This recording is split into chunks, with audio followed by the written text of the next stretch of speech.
you want to completely change your life, this is how you're going to do it. There are only 50 days until 2026, and 50 days is an amazing, perfect amount of time to start a new habit. We are not waiting for January 1st. We're not doing it. I want you to pick one area of your life that you want to start with, one area to focus on. Usually you probably know what it is. It could be finances, health, it could be creative, it could be friendships, it could be family.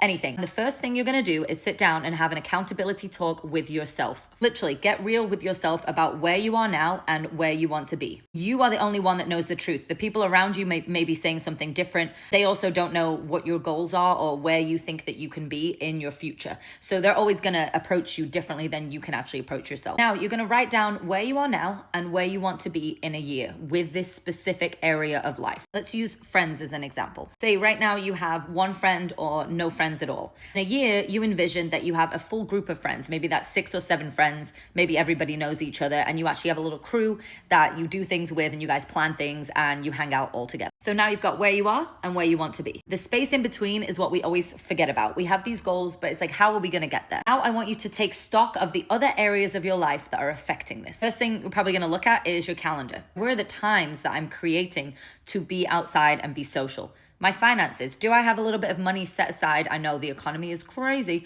but there's lots of free things to do. Do I have a little bit of money aside to know that I can buy a ticket for something or, go to this event or have a little amount so I can go sit at a bar and have a glass of wine? Now I want you to set 2 achievable goals. And when I say achievable, these are things that you're going to stick to week by week. This is something that you should be able to fit into your regular everyday schedule. Examples of this could be 1, I'm going to take up a new hobby that I go to every single week, something that is recurring.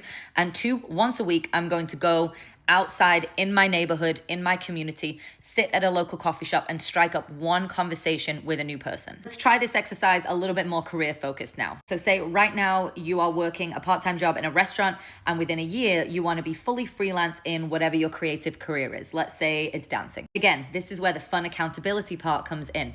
Are your headshots ready? What does your Instagram look like? Do you have an agent? What's your resume look like? Are you ready to go? Is the package ready?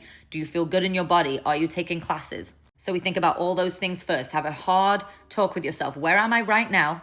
And where do I want to be? And again, write it down. Okay, I'm here. And in a year, I want to be auditioning and getting ready to book my first tour. So now we've got our point A and our point B. I'm not making these huge grand goals. I'm just asking for 2 things that I can stick to throughout the week that I will continue to do, because in another year, guess what? That's 52 weeks. A great example of that would be if there's a choreographer that you really want to work with, committing to taking their class every single week, rain or shine, putting it in your calendar, doing free performances, saying once a month, I'm going to do a jeté or a carnival, or once a month, I'm going to go do somebody's session and offer, my talent for that time and show them what I'm capable of. Maybe it's that every single week you're going to post on Instagram and tag people, or maybe every single week you're going to reach out to a new agent. Now, what'll happen is you'll get in the flow of these things. They'll become automatic after a couple of months. You'll start realizing that you've already built the time into your schedule. Then you just start layering. So you start with the one that's most important. And guess what? When these ones start getting covered, the big ones, the other ones start to trickle down anyway. It really ripples throughout your life. So once you feel like you've got a really good handle on one of them, add in the next one, go into the next area of your life and do the same thing. Let it bleed into your schedule. Let it become like human nature. And then you add the next one, so on and so forth. Your life can literally change in the space of 1 year if you do this. So let's do it, because 2026 is for winning. That's all I'm going to say.